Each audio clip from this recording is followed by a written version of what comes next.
하나님의 말씀 보시겠습니다. 에레미야 31장 31절에서 34절 말씀까지 우리 다 함께 봉독해 올리겠습니다.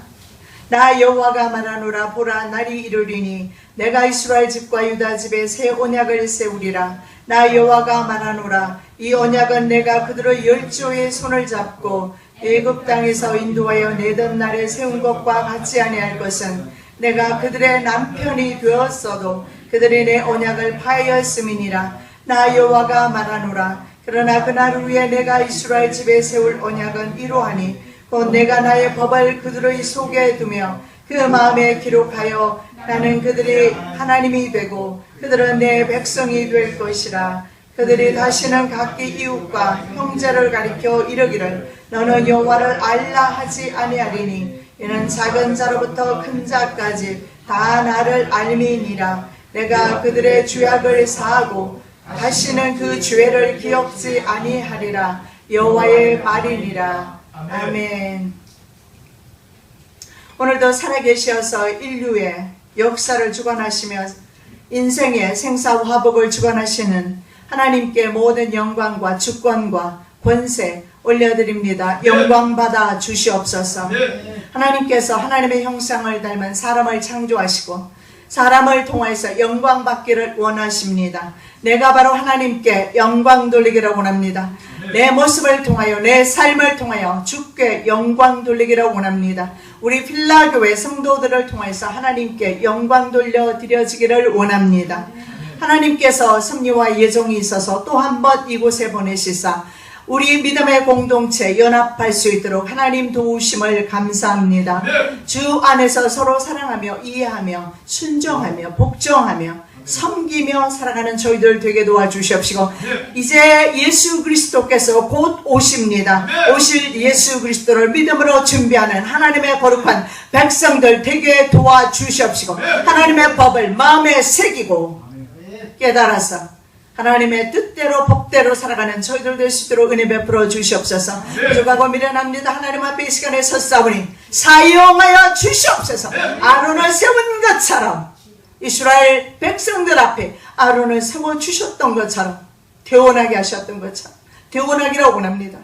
에스겔에게 대원하게 하셨던 것처럼 대원하기를 원합니다. 하나님의 말씀만을 대원하기를 원합니다. 사람의 말이 아니고 하나님의 말씀만을 대언하기를 원합니다. 인간의 모습이 전달되지 않게 도와주시고 살아계신 하나님의 말씀만이 증거되어지게 도와주시옵소서. 우리의 삶이 변하고 우리의 마음이 믿음의 마음밭이 될 수 있도록 말씀 가운데 함께하여 주시옵소서. 주님께서 이렇게 아름다운 예배당도 주셔서 이 마지막 때를 아는 하나님의 자녀들이 함께 모여서 예배할 수 있도록 은혜 베풀어 주심을 감사와 찬양과 영광을 돌려드립니다. 오늘 이후로 이곳은 만민이 기도하는 집이 될 것이며 하나님의 말씀이 살아서 운동력 있게 역사되어지는 하나님의 아름다운 성전이 될 줄로 믿습니다. 성령 하나님 함께하여 주시옵소서. 거룩하신 예수 그리스도 이름으로 기도드립니다. 아멘. 다시 한번 우리 한국에서 이렇게 말씀을 전하게 되었습니다. 하나님의 또 다른 섭리와 예정이 있는 것 같습니다. 하나님의 뜻 가운데서 하나님께서 또 아름다운 성전도 주시고 또 여러분들을 이렇게 만나뵙게 되어서 감사합니다. 오늘 우리가 함께할 말씀의 제목은 개인과의 새 언약. 우리 앞으로 교회가 나갈 방향이 될 것이며 유형 교회는 별 의미를 두지 않는다는 사실을 오늘 말씀 가운데서 받으시기를 바랍니다. 즉 저와 여러분이 바로 하나님의 새로운 성전이 될 것이며 하나님의 말씀이 살아서 운동력 있게 역사되어지는 그러한 교회가 될 것입니다. 자, 개인과의 새 언약. 첫 번째로 생각할 말씀은 새 언약을 맺으신다. 물론 이스라엘이 멸망 직전에 맺어진 후에 또 멸망한 가운데 바벨론 포로지에서 주신 말씀들, 그러한 말씀들이 되겠습니다만은 오늘 특별 이 말씀은 예레미야 선지자를 통해서 저와 여러분에게 주시는 말씀인데 31장 31절 말씀, 나 여호와가 말하노라 보라 날이 이르리니 내가 이스라엘 집과 유다 집에 새 언약을 세우리라. 이것을 직역하면 이렇습니다. 보라 그 날들이 오면 새 언약을 뵐 것이다. 카라트 베리트라는 단어를 사용합니다. 계약을 자르다 의 뜻입니다. 오늘 오전에 우리 물론 교회를 포함해서 아파트를 경비하시는 분이 오셨어요. 그런데 그분이 오늘 이 계약에 대해서 말씀하셨어요.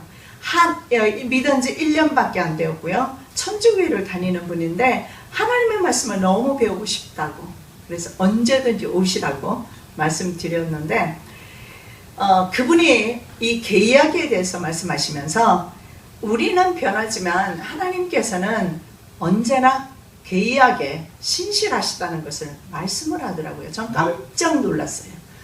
믿은 지 1년밖에 안 된 분이. 그래서 제가 그랬어요. 하나님께서 당신을 부르셨고, 그리고 당신은 하나님께 응답하셨고, 하나님께서 부르셨기 때문에 하나님께서 깨달음을 주시는데 그분은 벌써부터 읽는 것 가지고는 이해가 안 돼서 성경 말씀을 하루에 한 장씩 적어도 쓰기 시작한다고 합니다. 얼마나 빠르게 하나님께서 하나님의 자녀들을 불러 모으시는지 오늘 제가 그분을 통해서 또 보게 되었습니다. 그 계약, 오늘 계약에 대해서 말씀을 좀 드리도록 하겠습니다. 이 재물을 계약을 자르다. 계약을 무슨 자릅니까? 종이를 자르는 것도 아니고, 그런데 뜻이 계약을 자르다 이런 뜻이 있어요. 왜 이 말을 쓰느냐? 동물을 잡아서 둘로 쪼갰습니다. 그 뜻이에요.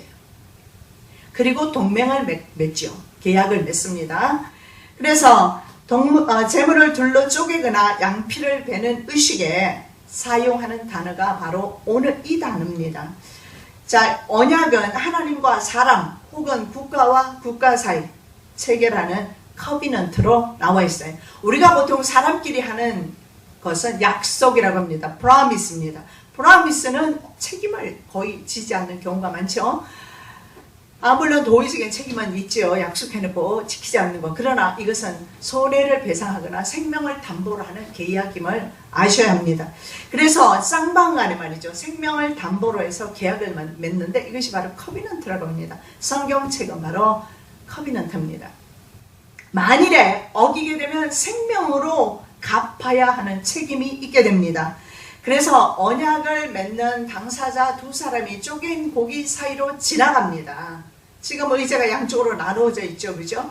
당사자들이 지나갑니다. 지나가면서 누구든지 이 동맹을 깨면, 이 계약을 깨면 이 동물처럼 그 몸이 둘로 쪼개질 것이다. 눈치가 빠르신 분은 예수 그리스도로 벌써 생각할 겁니다. 아니요. 믿음이 있으신 분들은 벌써 쪼개진 그 동물이 바로 예수 그리스도이시구나. 예수 그리스도께서 쪼개지셨기 때문에 하나님의 약속은 변함없습니다. 우리가 7년 대환란을 지난다 할지라도 풀무불 같은 그런 고난이 온다 할지라도 하나님의 약속은 변함이 없어요. 구원에는 변함이 없단 말입니다. 자, 무지개 언약에 대해서 살펴보겠는데 보통은요 국가와 국가끼리 맺는 계약을 쌍무계약이라고 합니다. 동시에 책임을 지는 거죠. 그런데 무지개 계약을 보면 편무계약이라고 합니다. 한쪽만 책임을 지게 되어 있어요. 그러면 그 상대방이 계약을 어길 시에 누가 책임을 져요? 한 사람이 그 모든 것을 책임을 지는 겁니다. 보통은요 이런 책임은 안 집니다. 보통 국가와 국가끼리, 사람과 사람끼리 계약 맺을 때 이런 책임을 지는 경우는 거의 없죠. 무지개 계약을 보면 하나님께서 세상을 물로 심판하지 않겠다. 그래서 물로 심판하지 않는다는 징조로 무지개를 주셨어요. 이것은 바로 하나님께서 땅의 모든 생물과 맺은 편무 계약입니다. 하나님께서 그러므로 계약을 이행하셔서 지금까지 세상은 2번 물로 심판당하지 않으셨어요. 무지개가 구름 사이에 있으리니 내가 보거나 하나님과 땅에 물을 혈기 있는 자의 모든 생물 사이에 된 영원한 언약을 기억하리라. 하나님이 노아에게 또 이르시되 내가 나의 땅에 있는 모든 생물 사이에 세운 언약의 증거가 이것이라.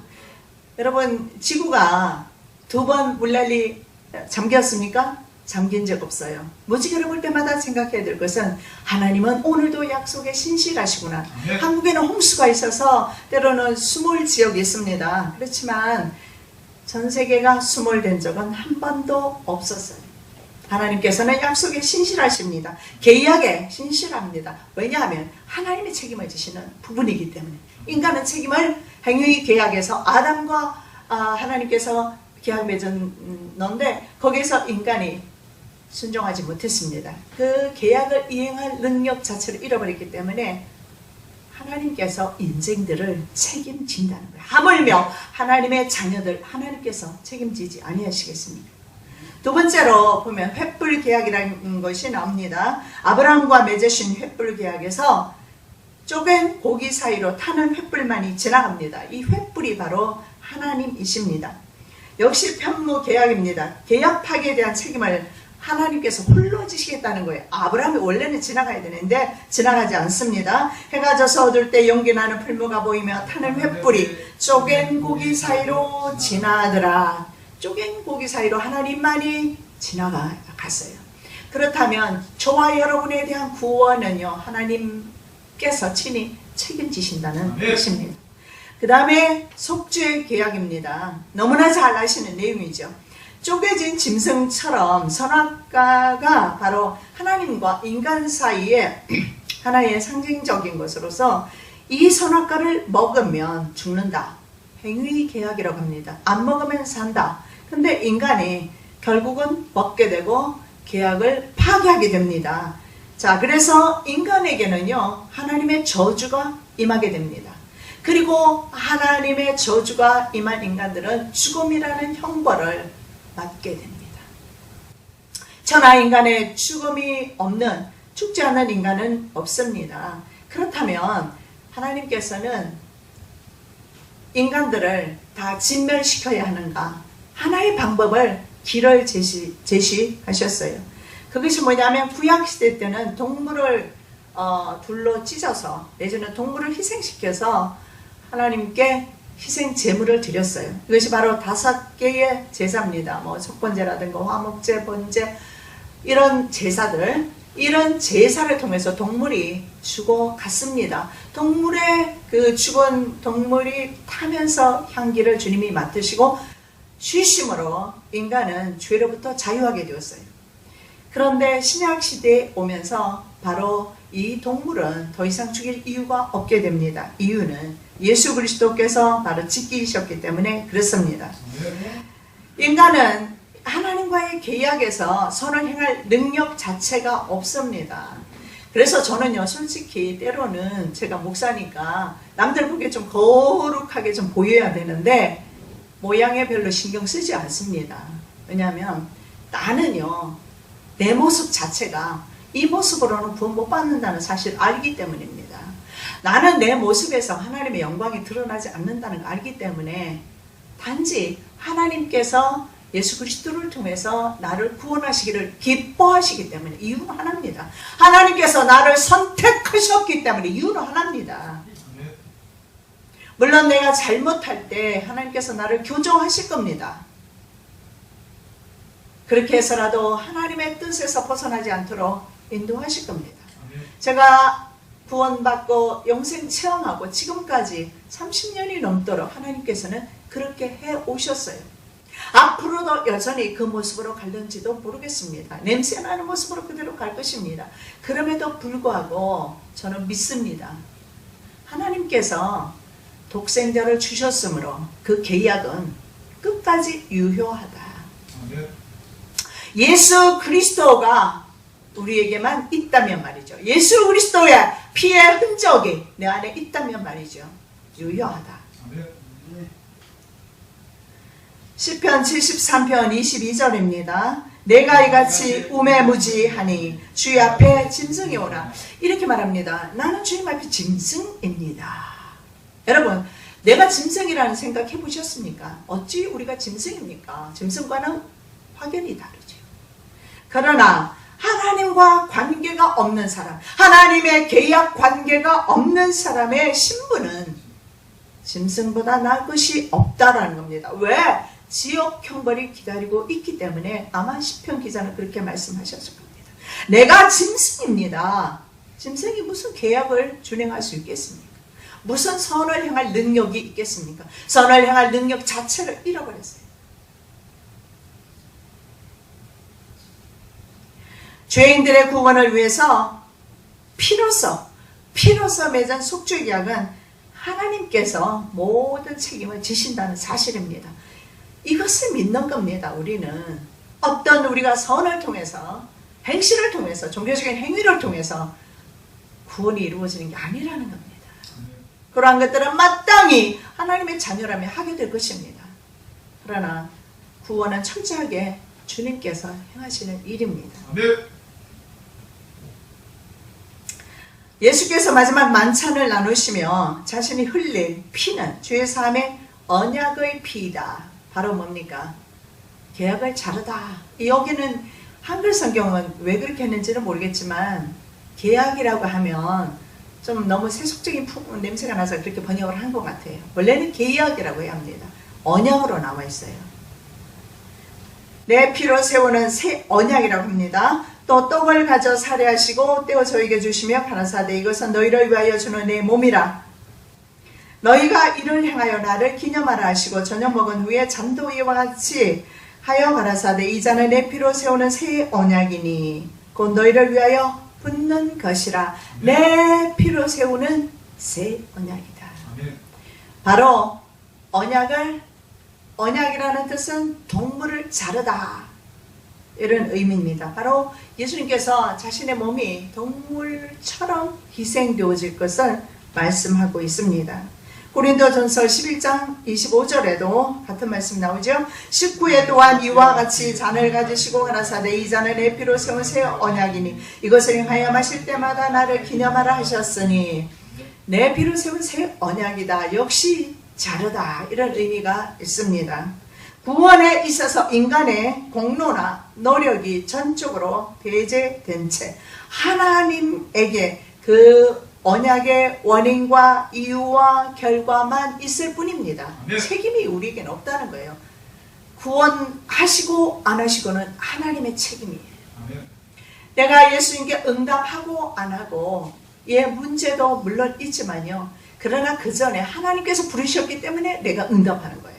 하나님께서 부르지 않으면 응답 못 하시는 거예요. 오늘 찾아온 그분을 통해서 분명히 볼 수 있었던 것은 하나님께서 자기는 그러더라고 무신론자였대요. 물론 불교에 가까웠다고 해요. 불교 집안이랍니다.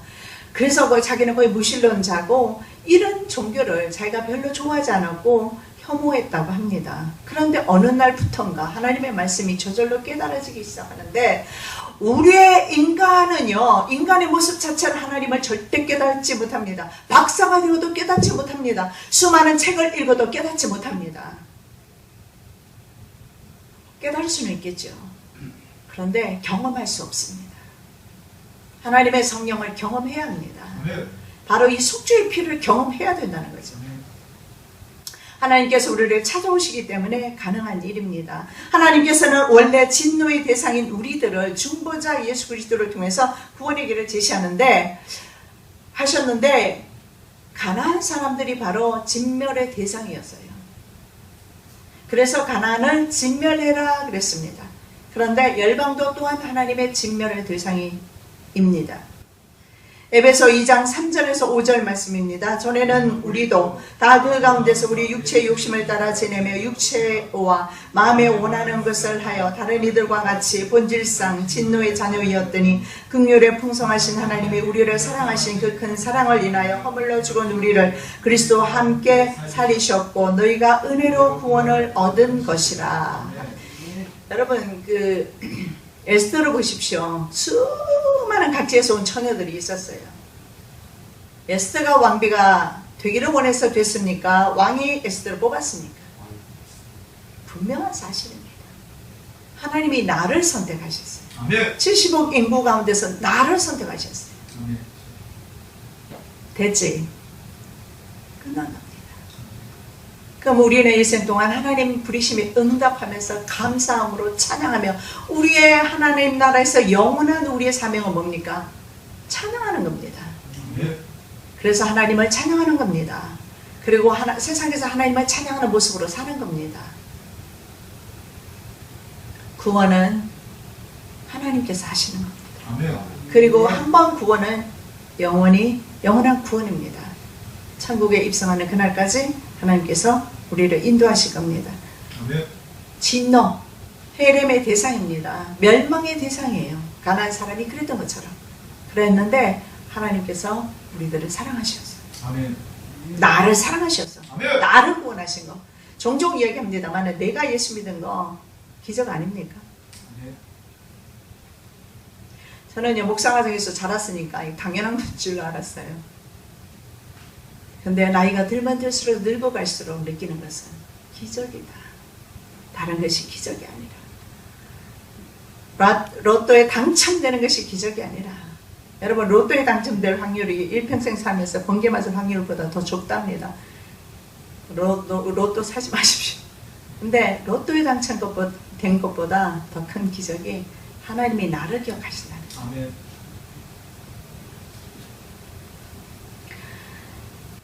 주께서 이르시되 내가 나의 택한 자와 언약을 맺으며, 이걸 다시 말씀드리면 주께서 내가 택한 자와 언약을 자르며, 언약을 잘랐다, 동물을 잘랐다.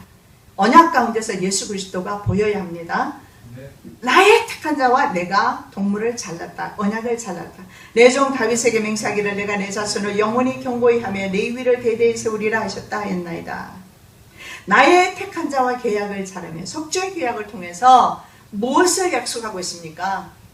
다윗 왕조를 약속합니다. 북이스라엘의 11개 왕조가 있다가 없어졌지만 남유다는 한 개 왕조, 그것이 바로 다윗 왕조입니다. 이 다윗 왕조를 통해서 하나님께서 약속하시기를 내가 계약을 자른다. 다윗과 함께 다윗에게 말씀하시기를 내가 계약을 자른다. 너희 후손이 계속해서 왕이 될 것이다. 계속 더 나아가서 바로 다윗의 후손을 통해서 예수 그리스도, 결국은 예수 그리스도 왕국에 대한 약속을 다윗에게 하고 계십니다. 이스라엘은 두 번째로 살펴볼 말씀입니다. 이스라엘은 시내산 언약을 파기했습니다. 나 여호와가 말하노라, 이 언약은 내가 그들의 열조의 손을 잡고 애굽 땅에서 인도하여 내던 날에 세운 것과 같지 아니할 것은 내가 그들의 남편이 되었어도 그들이 내 언약을 파하였음이니라.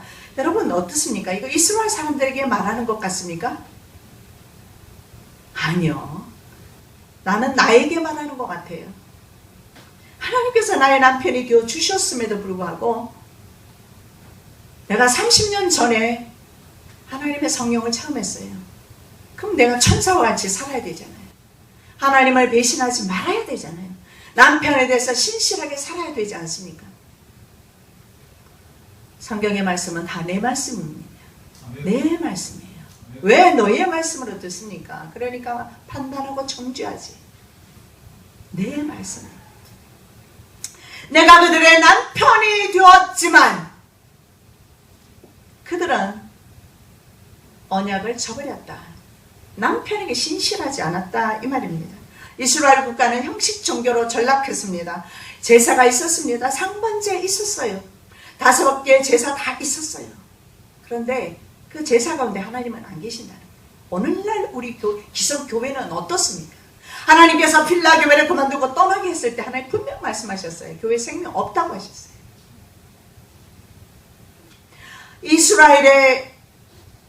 이스라엘은 형식적인 종교, 습관적인 종교로 전락해버리고 더 이상 이스라엘 국가 종교는 생명이 없었어요.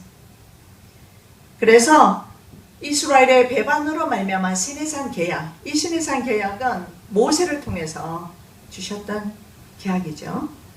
남편과 아내의 혼인 서약이 끼워집니다. 왜냐하면 모세를 통해서 주신 말씀은 너는 나의 백성이 될 것이요 나는 너의 하나님이 될 것이다. 에레미야 50장 1절입니다. 내가 너희 어미를 내어보낸 이혼소가 어디 있느냐? 너희는 너희의 죄악을 인하여 팔렸고 너희만은 너희 허물을 인하여 내어보냄을 입었느니라. 너희 어미는 너희 허물을 인하여 내어보냄을 되었니. 이혼됐다 이 말이에요. 하나님하고 이혼하면 재앙입니다. 인간 남편하고 이혼하면 재앙이 안 될 수도 있어요. 왜냐하면 재혼해서 더 멋지게 사는 사람 많이 봤어요. 그러나 하나님과 이혼하는 순간에 그 사람은 재앙입니다. 하나님과 관계가 끊어지는 사람 재앙입니다. 계약이 파괴된 이스라엘 백성들에게 하나님의 징벌이 따라왔습니다. 그것이 바로 70년 바벨론 포로 유수입니다. 바로 남편이 떠났습니다. 남편이 떠난 이스라엘 백성들에게 내리는 재앙이 바벨론 포로 유수라는 거예요. 그 남편은 바로 쉐키나 영광으로 나타나고 있습니다. 여호와의 영광이 성전 문지방을 떠나서 그룹들 위에 머무르니 그룹들이 날개를 들고 내 목전에 땅에서 올라가는데 그들이 나갈 때 바퀴도 그 곁에서 함께하더라. 그들이 여호와의 전으로 들어가는 동문에 머물고 이스라엘 하나님의 영광이 그 위에 덮었더라. 자, 여기에 말씀이에요. 하나님의 영광이 성전 문지방을 떠나가 버렸어요. 그리고 이스라엘은 바벨론에 포로 갑니다. 에스겔 11장 23절에 그 영광은 어디로 가느냐? 동편산으로 가버립니다. 여호와의 영광이 성읍 중에서부터 올라가서 성읍 동편산에 머물고 그러면서 이스라엘은 포로 된 거예요. 40장에 가면 하나님의 영광이 다시 돌아옵니다. 이스라엘이 포로에서 돌아오는 거죠. 우리 기독교도 유대교와 다를 게 없습니다. 형식 종교, 집단 종교로 전락했습니다. 심지어 타종교와 종교 연합까지 하고 있습니다. 빌라 교회도 예외가 아니었습니다. 저는 하나님께서 그만두라고 했을 때 그 원인을 몰랐어요. 이유를 완전히 몰랐어요. 저는 이렇게 생각했습니다. 이렇게 부흥되고 있는데 사람들이 매주 오고 있는데 눈에 보이는 거 따라가야 하지 않습니까? 내가 계속해서 계속해서 교회를 했더라면 지금쯤 어떻게 했습니까? 많은 사람들이 왔겠지요. 그런데 저는요, 사람의 눈으로 보는 것을 따라가지 않는 대신에 하나님의 명령에 순종하는 쪽을 택했습니다. 참 생각의 차이가 있는 것 같아요. 많은 사람들은 저보고 양을 버리고 도망갔다고 그렇게도 말하는데 저는 그렇게 생각 안 하거든요. 누가 뭐라거나 그러거나 말거나 저는 분명하게 하나님의 말씀에 저는 순종했다라는 거예요.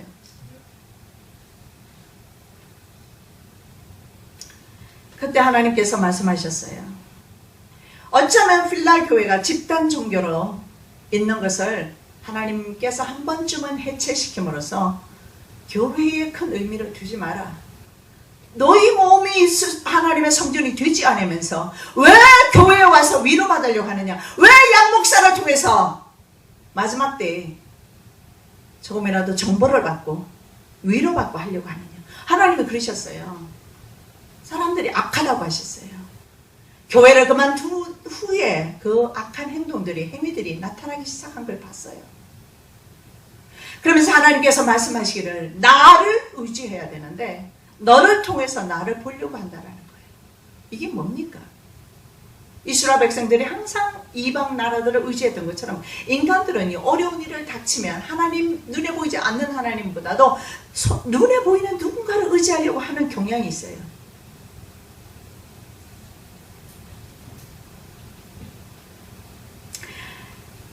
필라 교회를 이제 그만둡니다. 2주밖에 남지 않았습니다. 성도들에게서 내 구원의 문제를 어떻게 해야 될까요? 목사님 어떻게 해야 될까요? 나는 어떻게 믿어야 될까요? 물론 그런 분들 많으셨어요. 그런데요, 첫 주에 말이죠. 벌써 제가 본 것이 있어요. 교회 보증금을 성도들이 헌금한 거죠. 물론 이것도 마찬가지고요. 보증금을 누가 가져갈 것인가? 어떤 분은 심지어 보증금을 헌금한 것을 돌려받은 분도 있어요. 아시겠지만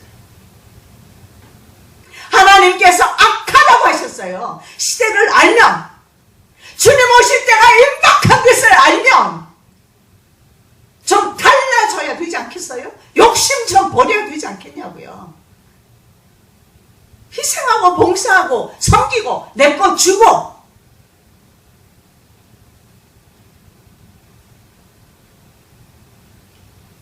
자신의 구원과 관계된 문제에 있어서 예민해야 돼요.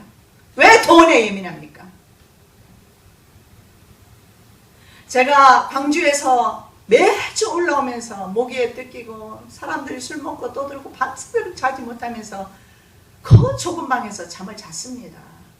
목사님 어떻게 비행기 값이라도 좀 해야 되지 않겠어요?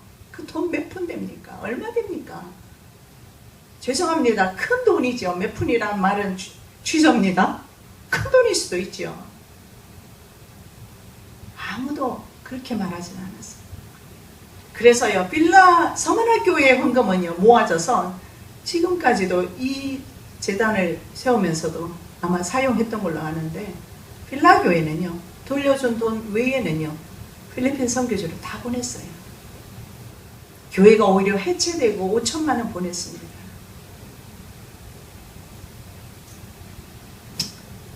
우리 있잖아요, 이제 허리허식 다 버리고 제대로 예수 믿자고요. 아멘.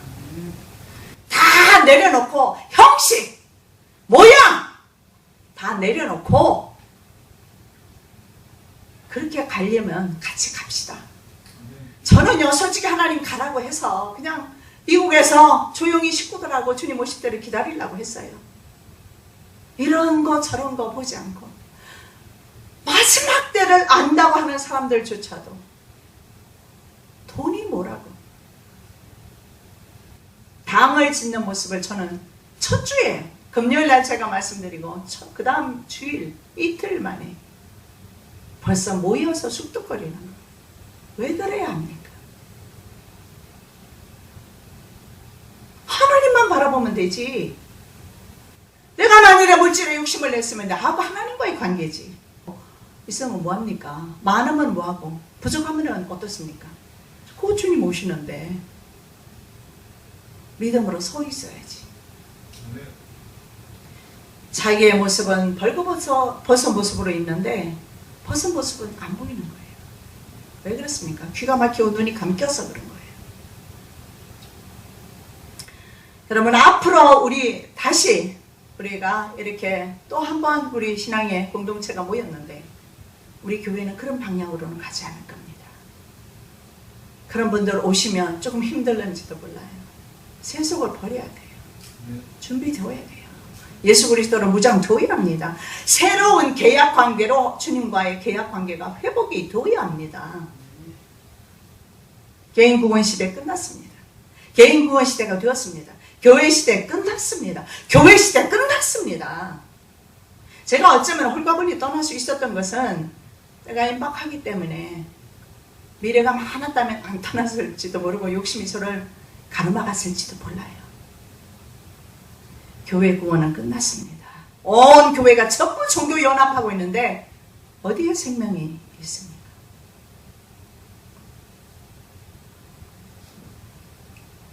저희들이 다시 온 것은 저도 저희들끼리 있으면요 믿음이 약해지기도 하고 그래요. 근데 한 사람이 두 사람보다 낫지 않습니까? 두 사람보다 세 사람이 낫지 않습니까? 그렇게 해서 마지막까지 믿음으로 서로 격려하면서 믿음 위에 서서 서로 연합하자는 겁니다. 그러지 않으려면 교회에 보니까요, 우리 동네만 해도 교회 여기 엄청 많더라고요. 와서 보니까 그런 교회 가십시오. 넓은 교회로 가시라고요. 넓은 길로 가시라고요. 오실 이유가 없죠. 자, 세 번째로 새 언약은 마음에 기록되는 것입니다. 자, 새 언약은요, 지금껏 말씀드렸던 것처럼 내 마음에 기록되는 거예요. 새 언약은 그래서 내적인 것입니다. 나 여호와가 말하노라. 그러나 그날 후에 내가 이스라엘 집에 세울 언약은 이러하니 곧 내가 나의 법을 그들의 속에 두며 마음에 기록하여 나는 그들의 하나님이 되고 그들은 내 백성이 될 것이라. 이스라엘 공동체를 향해서 너는 나의 백성이고 나는 너의 하나님이고 이제는 더 이상 no more 아니에요. 속에 기록되지 않는 사람은 내 백성이 아니다 말씀하는 거예요. 내 마음 속에 쓰여져 있어야 돼요. 하나님의 말씀이. 그리고 나의 법이 그들의 심령 가운데 있어야 된다는 거예요. 마음에 기록되는 새 언약으로 갱신되었습니다. 에레미야 선지자에게 주신 말씀은 바벨론 포로지에 있던 사람들이 어떻게 해서 신앙생활을 했겠습니까? 각계 전투입니다. 흩어진 그곳에서 다니엘처럼 새 친구처럼 불목불 속에 들어갈지라도 아니면 사자굴 속에 들어갈지라도 끝까지 믿음 지키는 거예요. 그건 자기 믿음이에요. 교회가 여러분 지켜줄 것 같습니까? 적그리스도에게 팔지. 아버지가 나를 지키고 자식이 아버지를 지키며 부부간에 서로 지켜줄 수 있습니까? 아니요. 팔 겁니다. 성경에 기록도 있지 않아요. 팔아버릴 거예요. 교회를 믿지 마시고 목회자 믿지 마시고 저도 물론 마찬가지예요. 교육자 믿지 마십시오. 아무도 믿지 마십시오. 주님만을 믿으시기 바랍니다.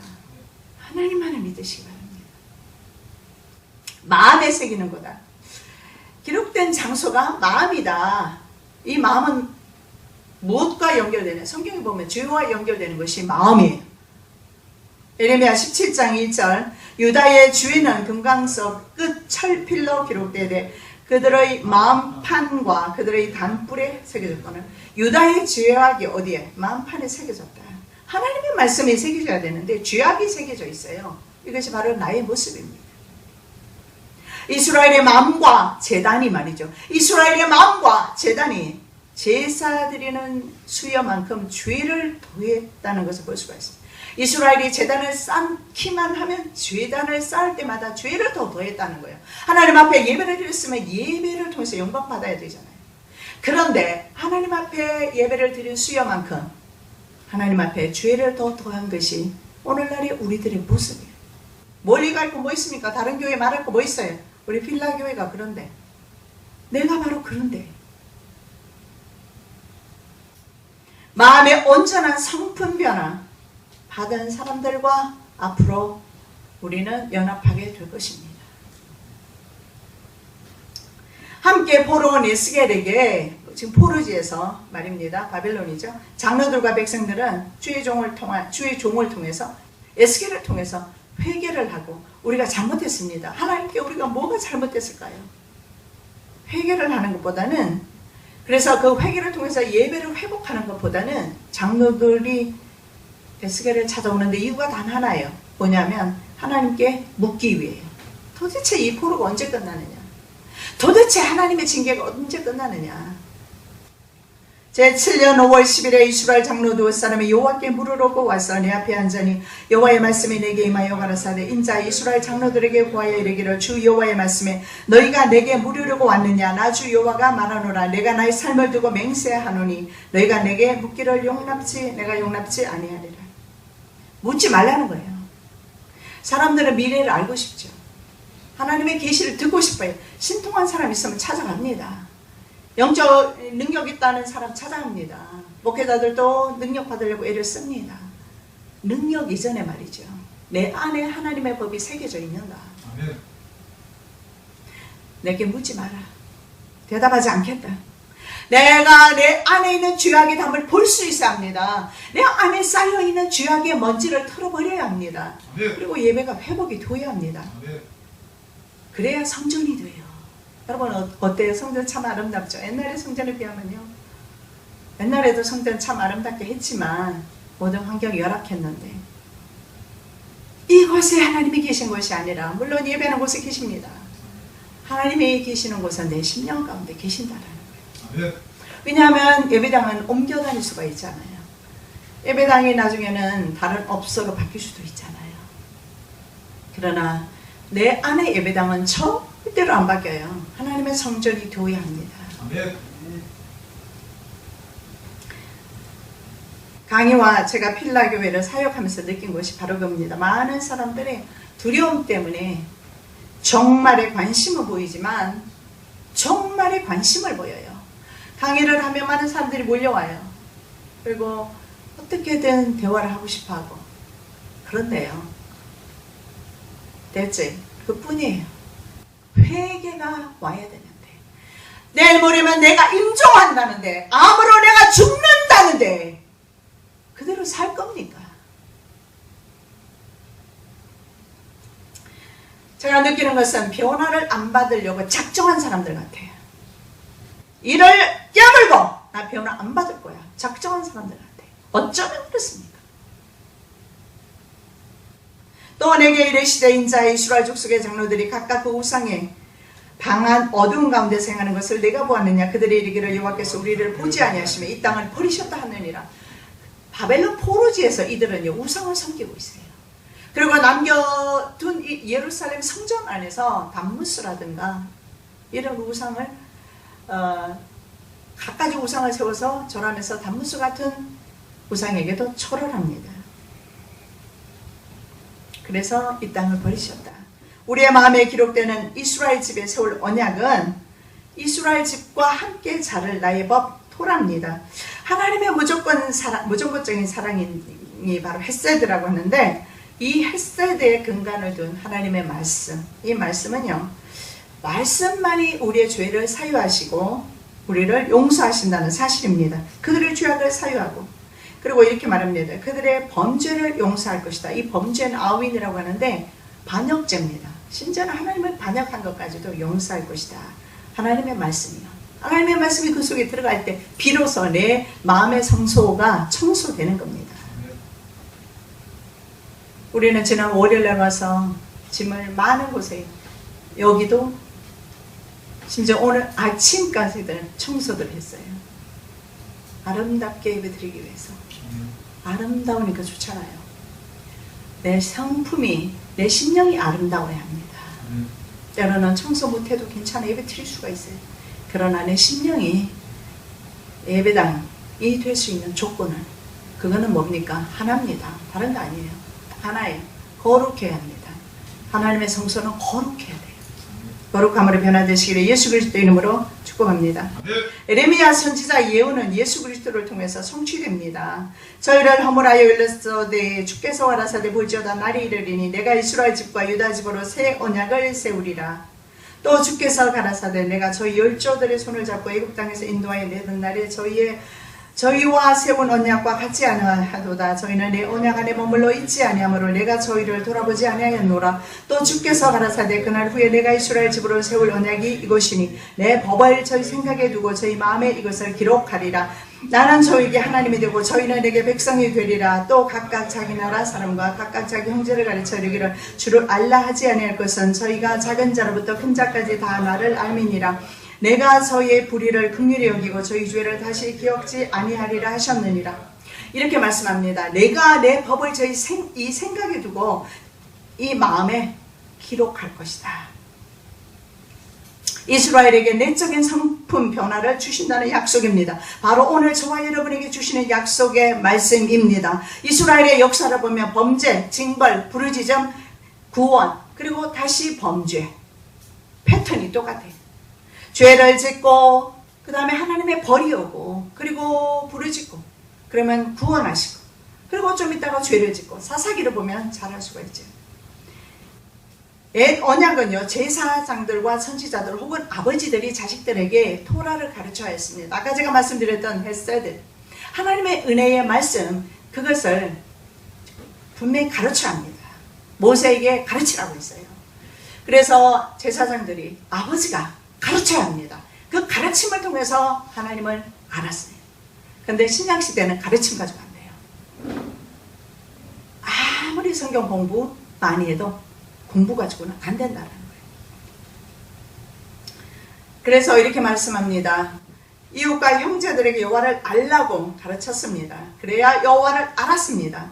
가르쳤음에도 불구하고 한국에 보니까 성경 공부가 그렇게 많아요.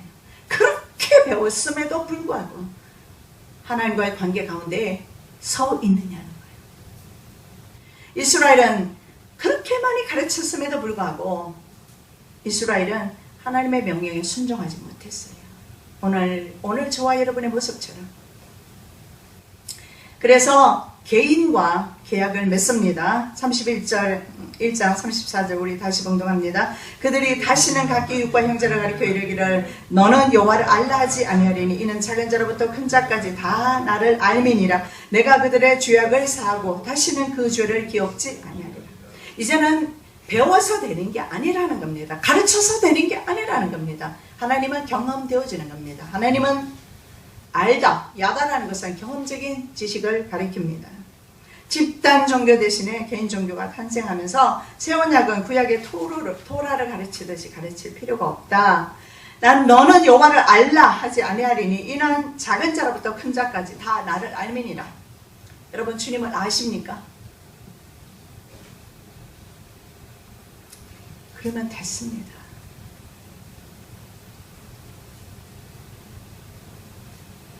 주님을 알아야 합니다. 주님을 경험해야 합니다. 오늘날 기독교가 생명 없는 이유는요, 주님을 경험하지 않기 때문에, 알지 못하기 때문에, 안다고 착각하는 것 뿐이에요. 알지를 못하는 거예요. 여러분, 제가 오늘 처음 뵙는 남자분이 계셔요. 근데 그러면 제가 이렇게 말할 수도 있어요. 나 저분을 오늘 봤으니까 이후로 나 안다. 성경에는 그걸 안다라고 말하지 않아요. 남편과 아내가 결합했을 때 안다라고 합니다. 하나님과 내가 결혼하는 겁니다. 그렇게 되었을 때 안다라는 거예요. 하나님께서 알게 하시는 사람은 하나님을 압니다. 오늘 오전에 찾아오셨던 분처럼. 여호와께서 이스라엘의 죄를 용서하시고 다시는 그들의 악을 기억하지 않으실 것이다. 하나님께서 마지막에요, 우리는 죄를 치울 수밖에 없는 존재인지라 우리 연약함을 아시죠. 그래서 마지막 때 하나님께서 우리의 모든 허물을 무조건적으로 했어야 됩니다. 용서해 주셔요. 하나님의 사랑이죠. 무조건적으로 용서해 주셔요. 그리고 마지막 때는 성령을 물붓듯이 부어주셔서 그 성령님의 도우심으로 마지막 환란의 때를 우리가 싸우게 될 겁니다. 그 환란의 때를 지나게 될 겁니다. 그래서 우리는 여호와를 알아야 된다. 환란의 성도는 여호와를 경험해야 된다. 알아야 합니다. 예수 그리스도의 성령, 예수 그리스도의 성령을 통해서 우리는 알게 되고, 예수 그리스도의 성령님을 통해서 우리는 살아가야 되고, 마지막 때를 견뎌야 하고, 더 이상 제사장이나 선지자 혹은 마지막 때를 전하는 종들에 의해서 중재되어져서는 안 돼요. 중보자 없습니다. 중보자는 오직 예수 그리스도밖에 안 계십니다. 예수 그리스도만이 중보자 대제사장이십니다. 예수 그리스도의 사역으로 우리 개인은 작은 자로부터 큰 자에 이르기까지 여호와를 알게 됩니다. 누가 이 사람이 될 것입니까? 여전히 네가 되라 그렇게 말씀하시겠어요? 아니요. 내가 되어야 합니다. 내가. 선택은 여러분의 것입니다. 우리는 단지 개인의 여호와 하나님을 알게 되도록 돕는 일을 앞으로 하게 될 것입니다. 의지하지 마시라는 겁니다. 세상 나라는 가르침을 통해서 배우지만 하나님 나라는 더 이상 가르치면 안 된다. 경험하는 것이다. 저와 여러분, 주님을 더 깊이 경험하시기를 예수 그리스도 이름으로 축복합니다. 빌라교를 해체하는 이유에 대해서 주님께서 말씀을 하셨습니다. 성도들이 나를 알지를 못한다. 이제는 각자 스스로가 경험함으로 나와의 관계를 맺어야 한다 말씀하셨어요.